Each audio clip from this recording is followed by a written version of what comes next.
Last lecture में मैंने dipole को इंट्रोड्यूस किया था कि डायपोल क्या होता है, डायपोल मोमेंट क्या होता है ना, इन सब चीजों के बारे में बेसिक बेसिक बात बताई थी। और फिर मैंने डायपोल की एक्सिस और डायपोल की इक्वेटर पे फील्ड बताया था कि डायपोल की एक्सिस पे फील्ड कितनी होती है। तो आंसर आया था 2kp/r³ और वो फील्ड आर वेक्टर के सॉरी पी वेक्टर के पैरेलल आई थी। और डायपोल के इक्वेटर पे फील्ड जो आई थी वो पी वेक्टर के एंटी पैरेलल आई थी, है ना। और उसकी वैल्यू आई थी kp/r³, मतलब एक्सिस पे 2kp/r³ और इक्वेटर पे kp/r³। तो आज अपन जो सबसे पहला पॉइंट सीखेंगे वो सीखेंगे किसी भी जनरल पॉइंट पे फील्ड, डायपोल की वजह से किसी भी जनरल पॉइंट पे फील्ड। ठीक है, तो आज पहला पॉइंट अपन सीखेंगे field due to dipole at a general point. किसी भी जनरल पॉइंट के लिए, जनरल पॉइंट को आर थीटा की टर्म में लिखूंगा, मैं बताता हूँ क्या मतलब है इसका, है ना? मान लो बेटा ये एक डायपोल है, डिस्टेंसेस कहाँ से लेते हैं, इसके सेंटर से, है ना। ये एक डायपोल है जिसका डायपोल मोमेंट पी वेक्टर है और मुझे ना इस पॉइंट पे फील्ड बतानी है। यहाँ पे कोई पॉइंट है, इस पॉइंट पे फील्ड बतानी है। ये पॉइंट यहाँ से आर डिस्टेंस पे है और ये डायपोल की डायरेक्शन के साथ थीटा एंगल पे है। ठीक है, मुझे इस पॉइंट पे फील्ड बतानी है जो यहाँ से आर डिस्टेंस पे है और थीटा एंगल पे है। यहाँ इसी को कहते हैं आर थीटा, मतलब डायपोल के रिस्पेक्ट में उसके सेंटर से आर डिस्टेंस पे और यहाँ से थीटा एंगल पे। तो मुझे ये बताना है इस पॉइंट पे फील्ड क्या होगी। फील्ड क्या होगी मतलब फील्ड का मैग्नीट्यूड भी क्या होगा और फील्ड की डायरेक्शन भी क्या होगी, है ना। अब बेटा अगर आप सोच के देखो, अगर आप इसको पुराने मेथड से सॉल्व करो तो मान लो तुम कह लोगे सर यहाँ -q है और यहाँ +q है, तो इसको इससे मिला दें और इसको इससे मिला दें और फिर इसकी फील्ड लिखें और फिर इसकी फील्ड लिखें। ये डिस्टेंस भी अननोन है, ये डिस्टेंस भी अननोन है, फिर ये दोनों फील्ड पता नहीं क्या आएंगे, उनके बीच का एंगल करके उनका रिजल्टेंट निकालना बहुत ही मुश्किल हो जाएगा। निकाल तो सकते हैं, है ना, ऐसी बात नहीं है कि नहीं निकाल सकते हैं, लेकिन वो मेथड बहुत ही मुश्किल रहेगा यहाँ पे देखा जाए तो, अगर मैं इसको -q और +q में डिवाइड करके सॉल्व करूं तो, है ना। इसीलिए अपन ऐसा नहीं करेंगे, है ना। वो मेथड भी है, बहुत लोग वो मेथड भी सिखाते हैं, बट उसमें बेकार में बहुत सारी कैलकुलेशन है जो करने की कोई नीड नहीं है। अपन इसको दूसरे मेथड से करेंगे, थोड़ा सा दिमाग ये लगाएंगे कि हम ये सोचेंगे कि हमें आता क्या क्या है।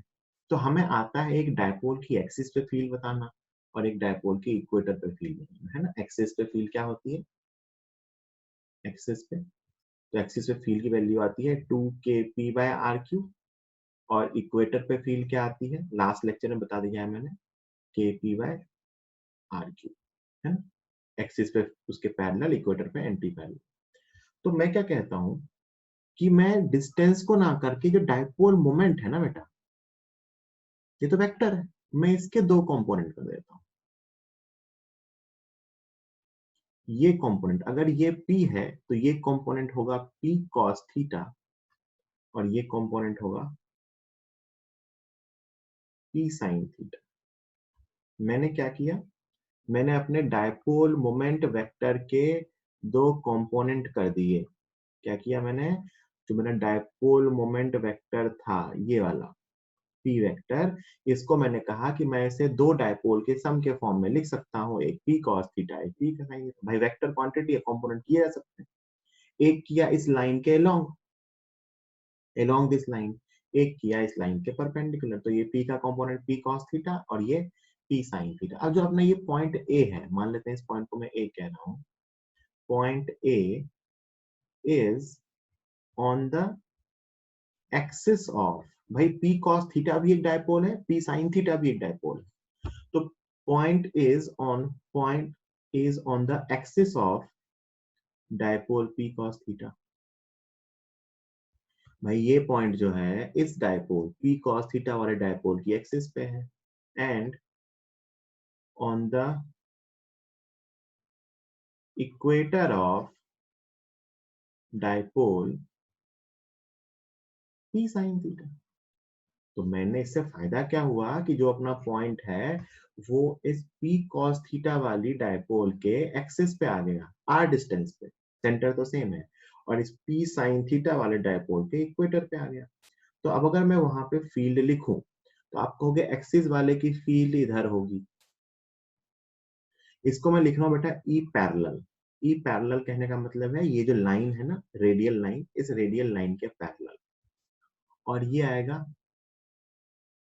E perpendicular. E parallel means parallel to this radial line R. E perpendicular means perpendicular to this radial line R. एक के पैरेलल और एक के परपेंडिकुलर। अब देखो मैं E पैरेलल की वैल्यू लिख रहा हूँ बेटा। E पैरेलल, E पैरेलल किसकी वजह से है? सोच के देखो, तो एक्सिस वाले की वजह से है ना, इसकी वजह से तो ये वाला है, तो E parallel is due to this P cos theta, और P cos थीटा वाला एक्सिस पे है तो उसके लिए फील्ड होगी बेटा 2kp, p की जगह p cos theta upon r cube, और जो E परपेंडिकुलर है दैट विल बी ये कंपोनेंट कौन से डायपोल की वजह से? p sin थीटा की वजह से, तो kp sin theta by r। मैंने डायपोल के दो कंपोनेंट कर दिए, डायपोल के एक्सियल कंपोनेंट की वजह से एक्सियल फील्ड आई और दूसरे की वजह से दूसरी फील्ड आई, ये फील्ड के दोनों कंपोनेंट है। मैं आपसे पूछूं नेट फील्ड कहाँ आएगी, इन दोनों का रिजल्टेंट कहाँ आएगा, तो आप कहोगे सर इन दोनों का रिजल्टेंट जो है वो यहाँ कहीं बीच में आएगा ना, दिस इज ई नेट। मान लेते हैं ये एंगल फाई है, फाई एंगल किसके साथ है बेटा? रेडियल लाइन के साथ, है ना, ठीक। तो मैं आपसे पूछूं, बताओ ये टेन फाई क्या होगा? Tan phi, tan phi is equal to, ध्यान से देखिएगा, तो it is E perpendicular upon E parallel, दोनों को डिवाइड करोगे ना, E perpendicular upon E parallel, तो बचेगा sine theta upon 2 cos theta, तो रिलेशन आएगा tan phi is equal to tan theta by 2। एक रिलेशन तो ये काम आता है, क्या है ये? Tan phi is equal to tan theta by 2। Phi और थीटा कौन कौन से एंगल हैं? Phi is the angle of net electric field with the radial line, and theta is the angle of the radial line with the dipole moment vector। मैं आपसे पूछूं net angle, total angle of electric field या net electric field with dipole, dipole के साथ total angle क्या है? तो भाई ये एंगल थीटा है तो ये एंगल थीटा है, हॉरिजॉन्टल के साथ, है ना, तो टोटल एंगल कितना है? थीटा प्लस फाइव, मतलब थीटा प्लस फाइव को मैं लिखूंगा टेन इनवर्स थीटा बाई 2। नहीं नहीं नहीं नहीं नहीं, थीटा बाई 2 नहीं, नीचे बाई 2 है।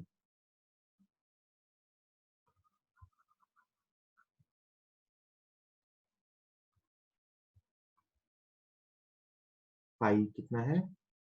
Tan inverse tan theta by 2, है ना, वो थीटा बाई 2 नहीं है भाई, पूरे पे बाई 2 है ना। तो ये तो फील्ड के पैरेलल और परपेंडिकुलर कंपोनेंट है। एक चीज यहाँ से अपने को भी याद करनी है, जो स्टैंडर्ड रिजल्ट निकाल सकते हो, वो है टेन फाई बराबर टेन थीटा बाई 2, जहां अपने को पता होना चाहिए फाई और थीटा क्या है। कंसेप्ट समझो, सब कुछ याद नहीं करना है, कंसेप्ट समझो। मैंने क्या किया, डायपोल मोमेंट वेक्टर के कंपोनेंट कर दिए पी कॉस थीटा और पी साइन थीटा। अब मैं इनका रिजल्टेंट निकाल रहा हूँ, है ना, फिर आपको टाइम दूंगा, एक बार लिख लेना। अब मैं अगर ई नेट निकालूं इन दोनों वेक्टर्स का रिजल्टेंट, तो आपको it will be under root E parallel square plus E perpendicular square, है, E parallel square plus E perpendicular square, तो ये आ गया यहाँ से under root two K P cos theta by are cube, इसका whole square, plus K P sine theta by are cube, इसका square. ध्यान से देखो, यहाँ से kp by are cube common आके रूट से बाहर आ जाएगा, और अंदर बचने वाला है 4 cos square theta plus sine square theta. इसमें से एक cos स्क्वायर थीटा इस साइन स्क्वायर थीटा के साथ मिलके 1 हो जाएगा, और जो नेट इलेक्ट्रिक फील्ड आएगी that will be kp by are cube 1 plus 3 cos square theta. This is the magnitude of electric field Kp by RQ 1 + 3 cos square theta. कौन से पॉइंट पे? अगर ये डायपोल है और मैं पॉइंट यहां ले रहा हूं, है ना, r थीटा एंगल पे, तो इस पॉइंट पे फील्ड है Kp by RQ 1 + 3 cos square theta. आप रख के चेक भी कर सकते हो। अगर मैं थीटा 0 रख दूं बेटा, थीटा 0 का मतलब कहाँ जाएंगे? एक्सिस पे। थीटा 0 रखो, देखो ये 1 + 3 4, 4 का रूट 2, 2 Kp by RQ बन जाएगा। Theta equal to 90, theta equal to 90 कहाँ पहुंच जाएंगे? इक्वेटर पे। देखो थीटा इक्वल टू 90 रखो, Kp by RQ, है ना। तो ये जनरल फील्ड का रिलेशन है और ये उसका एंगल है। tan phi is equal to tan theta whole divided by 2। यहाँ 2 लिखना चाहिए अपने को, tan theta by 2। ये फाई एंगल किसके साथ है? इस रेडियल लाइन के साथ नेट इलेक्ट्रिक फील्ड का एंगल है। ठीक ठीक। तो नेक्स्ट स्लाइड पे चलते हैं।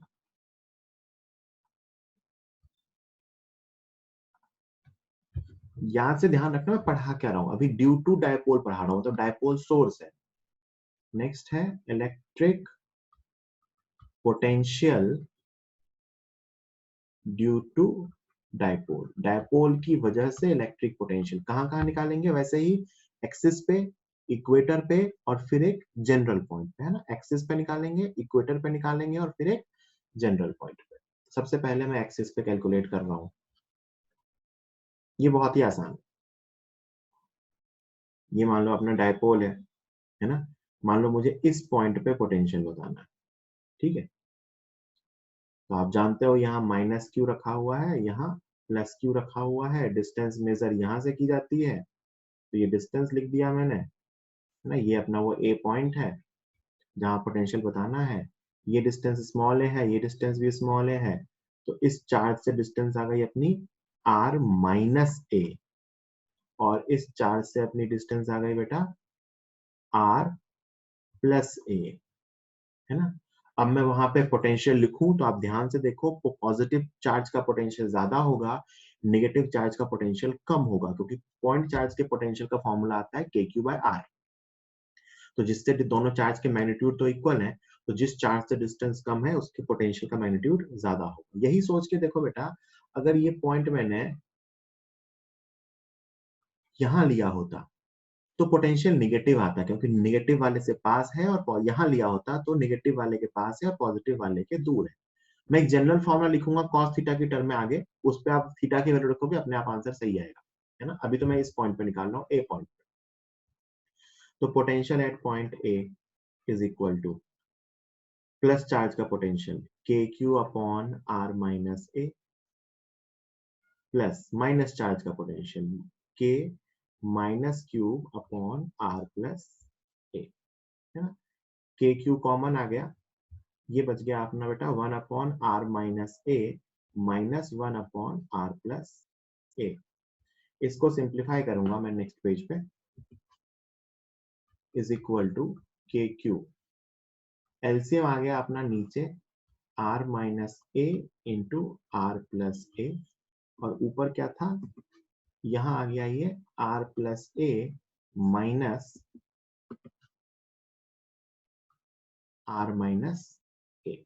आप ध्यान से देखो, ऊपर R कैंसल हो गया और ए मिलके 2a बच गया, है ना।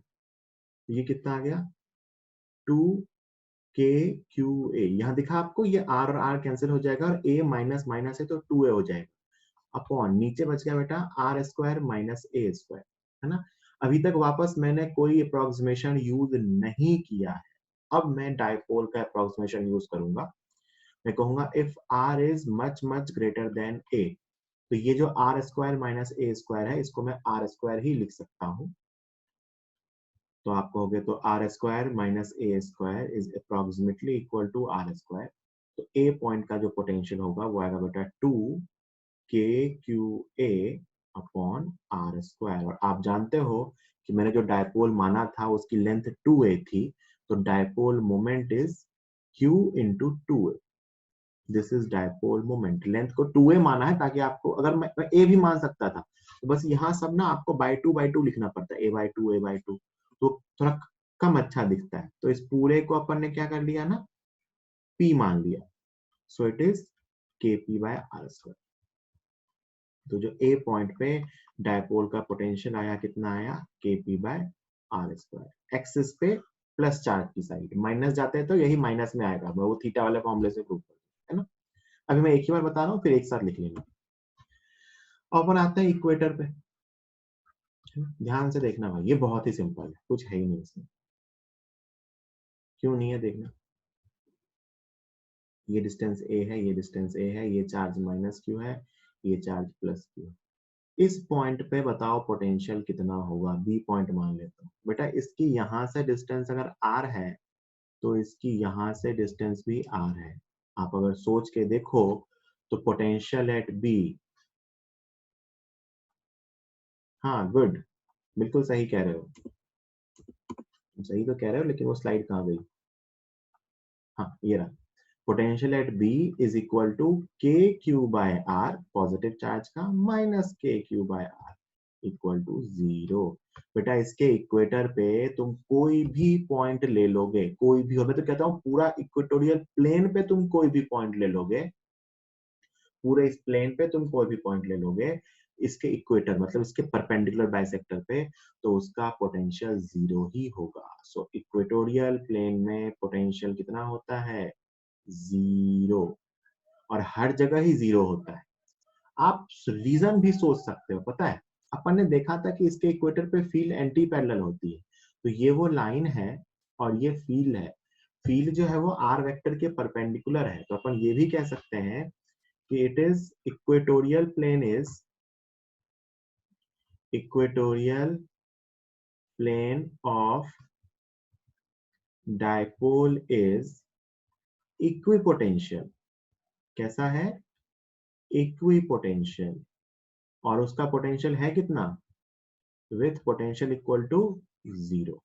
इसका जो इक्वेटोरियल प्लेन है वो इक्वी पोटेंशियल है और उसका पोटेंशियल कितना है, 0, क्योंकि इक्वेटोरियल प्लेन पे जो भी पॉइंट होगा उसकी जितनी डिस्टेंस प्लस क्यू से होगी उतनी ही डिस्टेंस माइनस क्यू से होगी, तो नेट पोटेंशियल क्या आएगा, 0। तो मैं समराइज करके बताऊं तो मैंने क्या बताया कि उस पॉइंट पे, एक्सियल पॉइंट पे पोटेंशियल कितना आया, Kp by R square, right वाले साइड में, लेफ्ट जाओगे ना तो minus Kp by R square. कैसे आएगा मैं प्रूव करके बता दूं। आप अगर यही पॉइंट बेटा इस तरफ लोगे ना, यहाँ वाला, तो यहाँ पे ये माइनस वाले के लिए डिस्टेंस आएगी r माइनस है और इसके लिए आएगी r प्लस है, तो ये माइनस उल्टा होता जाएगा। मैं एक जनरल फॉर्मूला लिखूंगा थीटा की टर्म में, उसमें आप थीटा के वैल्यू रख के ले आना, है ना। बट अभी के लिए अपन एक्सिस पे potential Kp by R square, equator पे 0।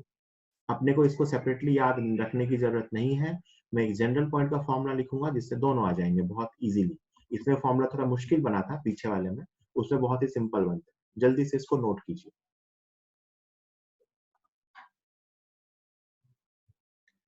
तो ये अपन ने डायपोल की वजह से एक्सिस और इक्वेटर पे पोटेंशियल लिखना सीख लिया। अब वापस वही चीज आएगी जब अपन जनरल पॉइंट पे कैलकुलेट करेंगे, है ना, जनरल पॉइंट पे। तो जनरल पॉइंट का मतलब वापस वही कहानी है। अच्छी बात है ना कि डायपोल जो पोटेंशियल है ना वो स्केलर क्वांटिटी है, वेक्टर नहीं है, तो ये बड़ी अच्छी चीज है ना? वही अप्रोच यूज करेंगे बेटा, इस पॉइंट पे बताना है, ये पॉइंट मान लो, थीटा एंगल पे, आर डिस्टेंस पे, सेम वही कहानी, डायपोल मोमेंट के कंपोनेंट कर लेंगे। तो ये कंपोनेंट आएगा p cos थीटा और ये कंपोनेंट आएगा p sin थीटा। अब यहाँ एक बड़ी अच्छी सी चीज है, देखना ध्यान से, p cos थीटा वाले की तो एक्सिस पे है और प्लस चार्ज वाला साइड, और p sin थीटा वाले के इक्वेटर पे है। तो potential due to p cos theta वाले कारण पोटेंशियल कहाँ है, एक्सिस पे, तो k p cos theta by R square. Just proof किया था बेटा, डायपोल की एक्सिस पे फील्ड क्या होती है, सॉरी, डायपोल के एक्सिस पे पोटेंशियल क्या होता है, Kp बाय आर स्क्वायर। तो यहाँ कितना हो गया, Kp cos theta by R square, और P sin थीटा के इक्वेटर पे है तो उसके कारण पोटेंशियल कितना है, 0।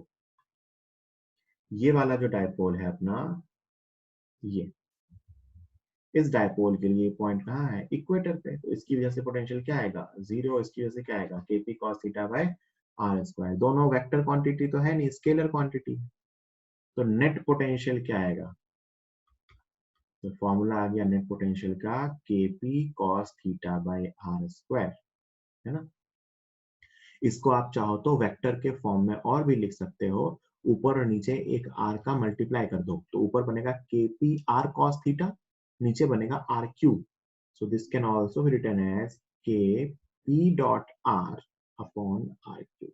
p डॉट r को लिखेंगे Pr cos थीटा। तो इन दोनों फॉर्म्स में ये काम आ जाता है।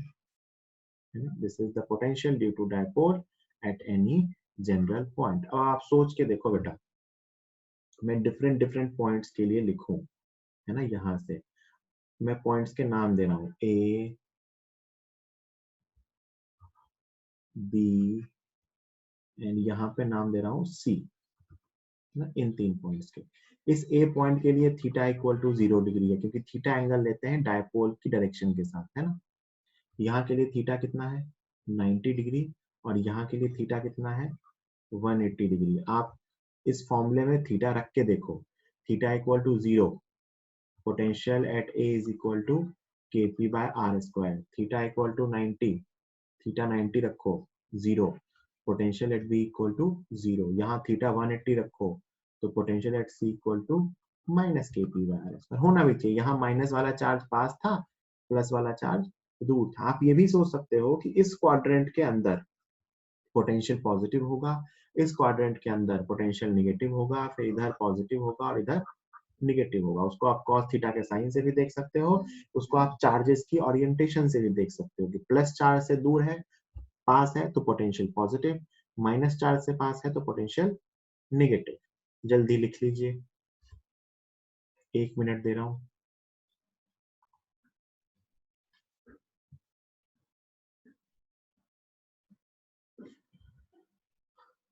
आई थिंक सब लोगों ने लिख लिया होगा। याद रखना, इसको डॉट प्रोडक्ट की फॉर्म में भी लिख सकते हैं। ये क्यों इंपॉर्टेंट है लिखना?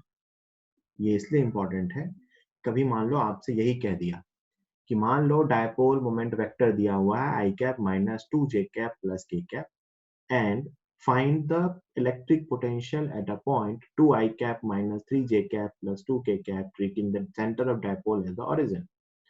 Find the potential at that point. तो बेटा उसको बताने का एक ही तरीका ये होगा, है ना।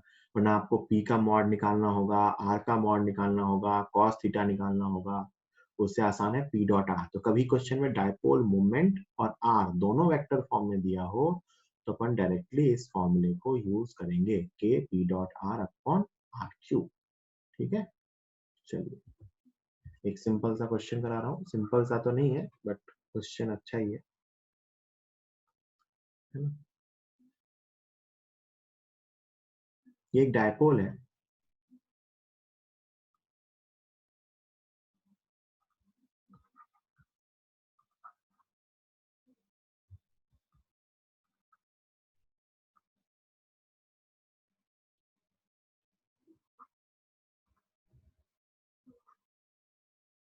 ये एंगल 30 डिग्री है और ये एंगल भी 30 डिग्री है ना। आपसे कहा गया है a point charge plus Q is moved from A to B in the field of dipole, in the field of dipole on an arc of radius r. Radius r वाले arc पे इसको A से B move कराया है, किसको? एक point charge को। Find work done by external agent. इसमें एक्सटर्नल एजेंट का वर्क बताना है, जल्दी बताइए सब लोग। A से B, तो अगर मैं इसको सॉल्व करूं तो आप लिखोगे वर्क डन होगा sir Q into final potential minus initial potential, तो Q into VB minus V A. Finally कहाँ पहुंचा है? बी पे, पहले कहाँ था? ए पे, तो वीबी माइनस वी ए। तो मुझे दोनों पोटेंशियल चाहिए, ए का पोटेंशियल। थीटा कहाँ से लेते हैं बेटा? डायपोल की डायरेक्शन से, यहाँ थीटा 30 डिग्री है, तो के P cos 30 by r square, cos 30 is root 3 by 2, so it is root 3 kp by r square. A point का पोटेंशियल, बी पॉइंट का पोटेंशियल, इसके लिए थीटा होगा 150 degree, 150. So it is kp cos 150 degree upon r square. Cos 150 is minus root 3 by 2. So it is minus root 3 by 2 kp by r square. मैंने कहा था angle dipole की direction के साथ लेते हैं. VB minus root 3 by 2 kp by r square minus root 3 by 2 kp by r square. सब बाहर आ जाएगा, 1 by 2 plus 1 by 2 मिलके ये माइनस क्या हो जाएगा, -1. ये रहा answer, minus root 3 kpq upon R square. ये रहा आंसर. दो कंसेप्ट यूज इसके लिए आने चाहिए, एक तो ये पोटेंशियल लिखना, दूसरा ये पता होना work done equal to q into v final minus v initial. 30 second दे रहा हूँ, जल्दी से लिख लो और जिससे जो गलतियां हुई वो सीख लो. कुछ लोगों का आंसर जिनका सी आ रहा था उन्होंने क्या किया है, उन्होंने इसमें से इसको माइनस कर लिया है. जिनका आंसर 0 आ रहा था उन्होंने कहा है ये इक्वल आ गए, माइनस होके 0, या शायद उनको cos 150 की वैल्यू नहीं पता है, अगर वो सॉल्व करके 0 लाए तो. जिनका kp q by r square आया था उनके लिए cos 30 1/2 होता है, तो 1/2 प्लस 1/2 मिलके 1. मैंने ऑप्शन जानबूझ के ऐसे डिजाइन किए थे कि आपके सारे आंसर आए ए बी सी डी और आई भी, है ना.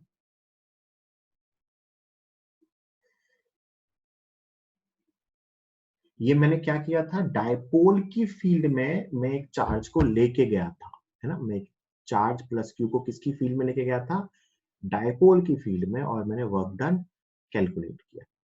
तो ये पार्ट यहाँ खत्म होता है. ये पार्ट क्या था, dipole as a source.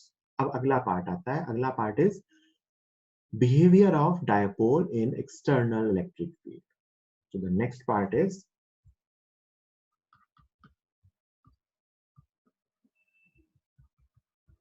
behavior of dipole in external electric field. और इसमें भी जो हमारे काम का है मोस्टली, वो पहला है जो सबसे इंपॉर्टेंट है, यूनिफॉर्म इलेक्ट्रिक फील्ड इन एक्सटर्नल यूनिफॉर्म इलेक्ट्रिक फील्ड. यही ज्यादा इंपॉर्टेंट है, इन एक्सटर्नल यूनिफॉर्म इलेक्ट्रिक फील्ड. मतलब अगर मैं एक डायपोल को एक्सटर्नल यूनिफॉर्म इलेक्ट्रिक फील्ड में रख दूं तो उसका बिहेवियर हमें स्टडी करना है. बहुत ही ध्यान से सुनना. सबसे पहले तो ये एक्सटर्नल यूनिफॉर्म फील्ड है. ऐसी फील्ड किसकी होती है, शीट की होती है ना. This is external field. अब डायपोल की फील्ड की बात नहीं करेंगे. Now dipole is not a source, now dipole is a test, है ना. इसमें मैं एक डायपोल को रख देता हूँ, कैसे भी रख देते हैं. चलो मैं क्या करता हूँ, डायपोल को ऐसा रख देता हूँ. ये पी वेक्टर है जो थीटा एंगल पे है.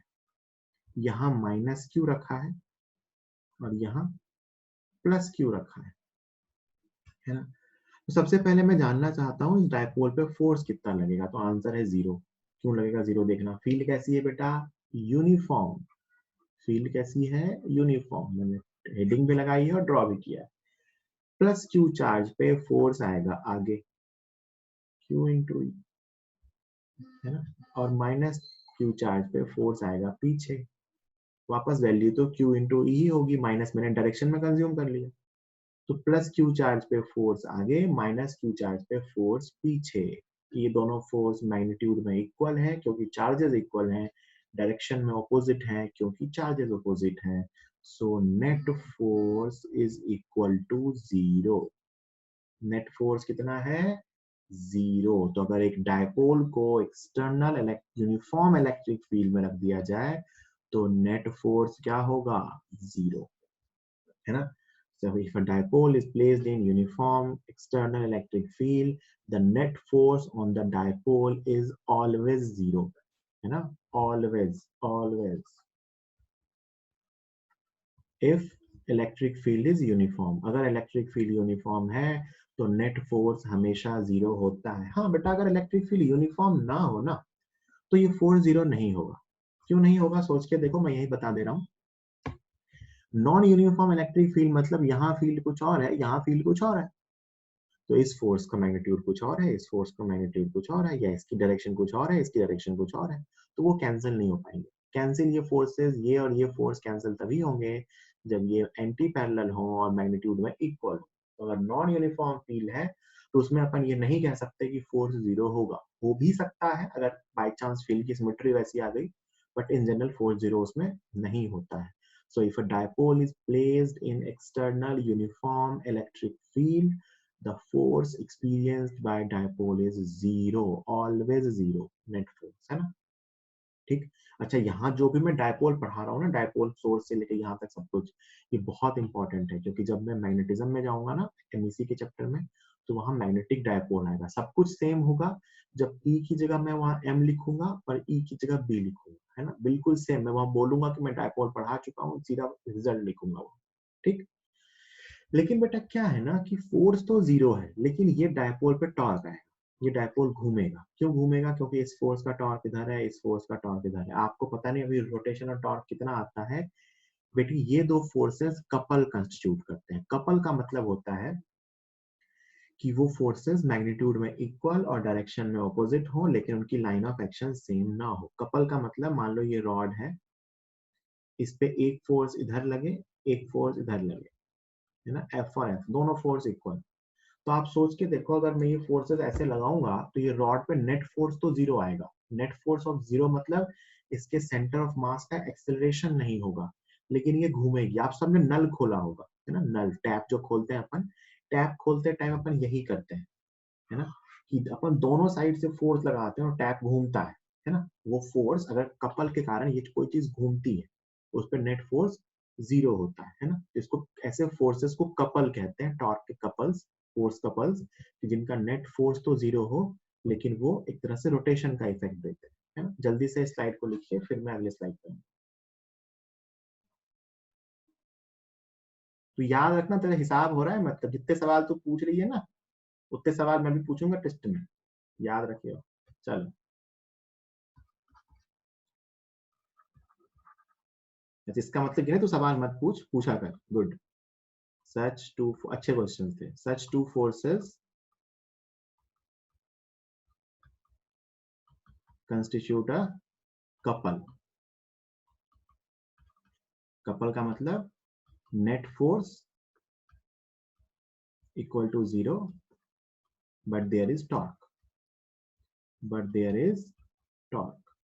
अच्छा, एक कपल का जो टॉर्क होता है ना, वो मैं आपको यही बता देता हूँ। एक रॉड पे एक फोर्स इधर से लगे, एक फोर्स इधर से लगे, और इन दोनों फोर्स का जो लाइन ऑफ एक्शन है, इनके बीच की डिस्टेंस अगर डी हो, तो टॉर्क ड्यू टू कपल आता है ये फोर्स एफ इंटू डी। किसी भी पॉइंट के अबाउट लो सेम आता है, और इसकी वैल्यू आती है एफ इंटू डी, है ना। ये फोर्स इंटू डिस्टेंस, आप चाहो तो इस पॉइंट के अबाउट ले लो, तो F into D by two plus F into D by two, तो एफ इंटू डी आता है। एफ क्या है? उनमें से किसी भी एक फोर्स का मैग्नीट्यूड, एंड डी क्या है? Distance between line of action of forces, उन फोर्सेस के लाइन ऑफ एक्शन के बीच की डिस्टेंस। तो अगर मैं अपने पिछले डायग्राम में देखूं, तो ये जो डिस्टेंस मुझे चाहिए थी, इनके लाइन ऑफ एक्शन के बीच की डिस्टेंस, वो बेटा ये वाली डिस्टेंस है ना।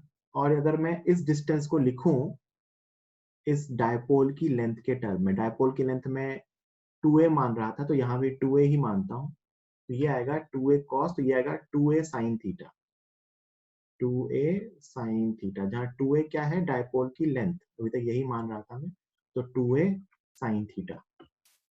ठीक। तो अगर मैं यहां से अपने कपल वाले फॉर्मूले से टॉर्क लिखूं, तो टॉर्क ऑन डायपोल, टॉर्क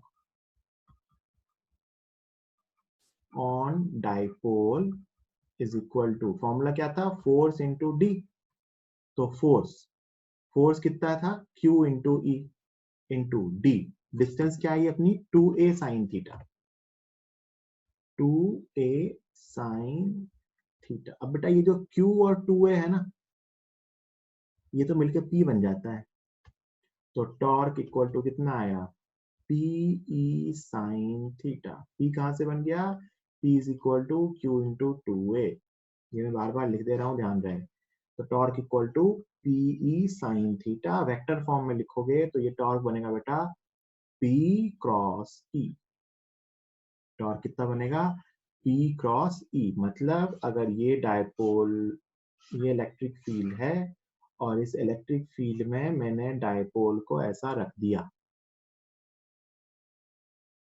है ना, थीटा एंगल पे, तो इस पे जो टॉर्क है वो है P क्रॉस E। अगर आपको क्रॉस प्रोडक्ट करना आता है तो आप देखोगे तो ये अंदर की तरफ आ रहा है यहाँ पे, है ना, बट इसके घुमाने की टेंडेंसी ऐसी है। आप फोर्सेस से देखना, ये फोर्स आगे था, ये फोर्स पीछे था, तो ये घुमा के डायपोल को इधर ले आएगा। अगर मैं इसी फील्ड में एक डायपोल को ऐसे रख देता तो ये घूम के ऐसे हो जाता है ना। तो the torque has a tendency to make P vector parallel to E vector. Torque की टेंडेंसी क्या होती है कि P वेक्टर को E वेक्टर के पैरेलल ले आए। देखो यहाँ आएगा तो इसको ऐसे घुमाने की टेंडेंसी है इसके अंदर, है ना।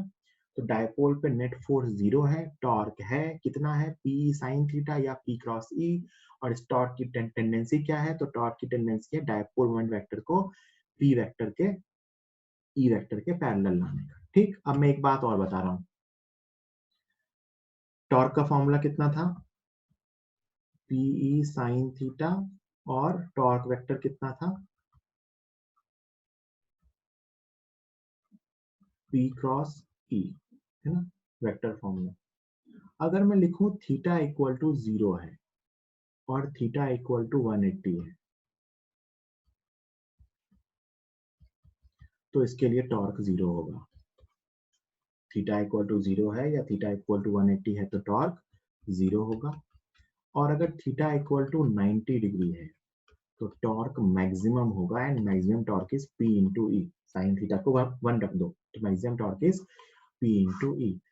तो क्या टॉर्क 0 हो सकता है, बिल्कुल हो सकता है। कब, जब थीटा 0 हो। थीटा 0 मतलब डायपोल इलेक्ट्रिक फील्ड से पैरेलल रखा हो या एंटी पैरेलल रखा हो। तो torque is 0 when dipole moment and electric field are parallel और एंटी पैरेलल। और इसके अलावा बाकी जगहों पे टॉर्क नॉन जीरो है, मैक्सिमम यहाँ पे है। और अदर कोई भी थीटा हो तो क्या आएगा, अदर थीटा, अदर थीटा, तो टॉर्क कितना आएगा, पीई साइन थीटा। अब मैं सुनना एक स्टेटमेंट बोल रहा हूं, बहुत ध्यान से सुनना। एक्सटर्नल यूनिफॉर्म इलेक्ट्रिक फील्ड में एक डायपोल पे नेट फोर्स हमेशा 0 होता है। In external uniform electric field, the net force on a dipole is always 0. The torque on a dipole may or may not be 0. Torque 0 हो भी सकता है और नहीं भी हो सकता है, डिपेंड किस पे करता है, थीटा पे। 0 कौन से थीटा पे होता है, जब थीटा 0 हो और 180 हो। और नॉन 0 कब होता है इसके अलावा। तो एक क्वेश्चन ऐसा पूछते हैं कि एक्सटर्नल फील्ड में डायपोल पे टॉर्क 0 हो सकता है क्या, बिल्कुल हो सकता है। कब, जब वो डायपोल पैरेलल या एंटी पैरेलल हो जाए। और एक्सटर्नल फील्ड की टेंडेंसी क्या होती है कि डायपोल मोमेंट वेक्टर जो है वो घूम के कैसा आ जाए, इलेक्ट्रिक फील्ड के पैरेलल, उसी के लिए वो टॉर्क लगाता है। आप सोच के देखो तो इसको टेंडेंसी है ऐसे घुमाने की, ये घूम के जो आ जाए, ये फोर्स इसको, ये आप अगर यहाँ से देखो ना तो ये फोर्स इसको ऐसे घुमाना चाहता है ऐसे, और ये फोर्स भी इसको ऐसे घुमाना चाहता है कि ये सीधा हो जाए, है ना। तो डायपोल को उसके पैरेलल लाना चाहता है। ठीक है, जल्दी से इसको नोट कीजिए, फिर अपन आगे चलेंगे। तो अपन ने क्या सीखा, थीटा इक्वल टू 0 पे एंड थीटा इक्वल टू 180 पे नेट फोर्स 0 और नेट टॉर्क भी 0। नेट फोर्स 0 होने का मतलब ट्रांसलेशनल इक्विलिब्रियम, ट्रांसलेशनल इक्विलिब्रियम। और नेट टॉर्क 0 होने का मतलब रोटेशनल इक्विलिब्रियम। इसका मतलब अगर ये दोनों है, इसका मतलब इन दोनों पॉइंट्स पे टोटल इक्विलिब्रियम है। अगर नेट फोर्स भी 0 है और नेट टॉर्क भी 0 है तो टोटल इक्विलिब्रियम है। एट अदर थीटा पे नेट फोर्स तो 0 है बट नेट टॉर्क जो है वो 0 नहीं है। सो सिर्फ ट्रांसलेशनल इक्विलिब्रियम है, रोटेशनल इक्विलिब्रियम नहीं है। तो थीटा इक्वल टू 0 और थीटा इक्वल टू 180 पे रोटेशनल इक्विलिब्रियम भी है और ट्रांसलेशनल इक्विलिब्रियम भी है, मतलब टोटल इक्विलिब्रियम। अब बहुत ध्यान से सुनना, तुम खुद बता दो। Theta equal to 0 degree, theta equal to 0 कहने का मतलब है बेटा कि जो डायपोल है ना वो ऐसे रखा हुआ है। तो अभी ये इक्विलिब्रियम में ऐसे ही रखा रहेगा, कोई दिक्कत नहीं है। अगर डायपोल को मैं फील्ड में ऐसा रख दूं तो ऐसे ही रखा रहेगा। अब सोचो मैं उसको स्लाइटली डिस्टर्ब करूं, डिस्टर्ब मतलब हल्का सा रोटेट करूं। फोर्स तो 0 ही होना है, तो आगे मूव कराऊं पीछे मूव कराऊं उससे कोई फर्क नहीं पड़ेगा। तो मैंने क्या किया ना, इसको स्लाइटली रोटेट किया ऐसा। तो क्या होगा, तो इस पे टॉर्क आएगा जो इसको इधर की तरफ रोटेट करेगा। और इसको मैं स्लाइटली नीचे रोटेट करूं तो क्या होगा, टॉर्क आएगा जो इसको इधर रोटेट करेगा। आप टॉर्क को फोर्सेस से बना के भी देख सकते हो, फोर्स वेक्टर से, या आप ऐसे भी सोच सकते हो कि डायपोल मोमेंट वेक्टर को फील्ड हमेशा क्या चाहता है, अपने पैरेलल लाना, है ना। तो मैं अगर इसको इधर लेके गया ना तो रीस्टोरिंग टॉर्क इधर आया, और इधर लेके गया तो रीस्टोरिंग टॉर्क इधर आया। टॉर्क इधर आया मतलब उसको घुमाने की टेंडेंसी। तो आप सोच सकते हो कि ये स्टेबल इक्विलिब्रियम है। स्टेबल का मतलब याद है, सब लोग फील करके देखो, सबको फील आई क्या कि अगर मैं डायपोल को पैरेलल रख दूं फील्ड के तो ऊपर लेके जाऊंगा तो घूम के वापस वहीं आ जाएगा, नीचे लेके जाऊंगा तो घूम के वापस वहीं आ जाएगा, मतलब ये स्टेबल इक्विलिब्रियम है। बोलो भाई फील आई क्या सब लोग खुद से? Yes sir. जल्दी, ये स्टेबल इक्विलिब्रियम है, खुद सोचो कि वो ऊपर घुमाऊंगा तो घूम के नीचे, नीचे घुमाऊंगा तो घूम के ऊपर, तो स्टेबल इक्विलिब्रियम। दो लोगों ने लिखा है अभी भैया,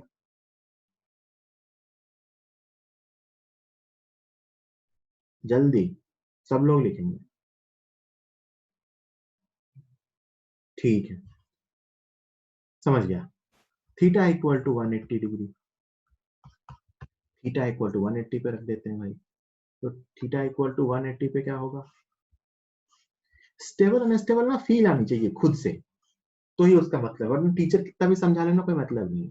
तो जब तक स्टेबल अनस्टेबल खुद से नहीं दिखेगा ना तब से काम नहीं चलेगा। ऐसा रखा हुआ है डायपोल एंटी पैरेलल, है ना।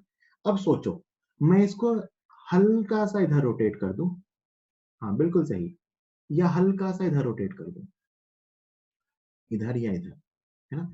बेटा जैसे ही मैं इसको हल्का सा भी डिस्टर्ब करूंगा तो जैसे इधर ले गया, अब डायपोल वापस देखो, ये इस पे प्लस चार्ज का फोर्स इधर, माइनस का इधर, या कहो तो जैसे ही किसी एंगल पे है, टॉर्क की टेंडेंसी क्या होती है, फील्ड के पैरेलल लाने की। तो टॉर्क इसको ऐसे घुमा देगा, ऐसे ले गया तो फिर से टॉर्क इसको ऐसे घुमा देगा, है ना, क्योंकि टॉर्क की टेंडेंसी क्या होती है, उसको फील्ड के पैरेलल लाने की। तो मैंने जैसे ही एंटी पैरेलल था तो इस पोजीशन में तो टॉर्क 0 था, जैसे ही एंगल 180 से 179 भी होगा तो टॉर्क आएगा, और टॉर्क क्या चाहता है, उसको घुमा के कैसे ला दे, फील्ड के parallel. So this is unstable equilibrium, this is unstable equilibrium. आगे जब मैं नेक्स्ट टाइम पे पोटेंशियल एनर्जी की बात करूंगा तो यहाँ पोटेंशियल एनर्जी मिनिमम होगी, यहाँ पोटेंशियल एनर्जी मैक्सिमम होगी। So theta equal to 10 is stable equilibrium, theta equal to 180 is unstable equilibrium.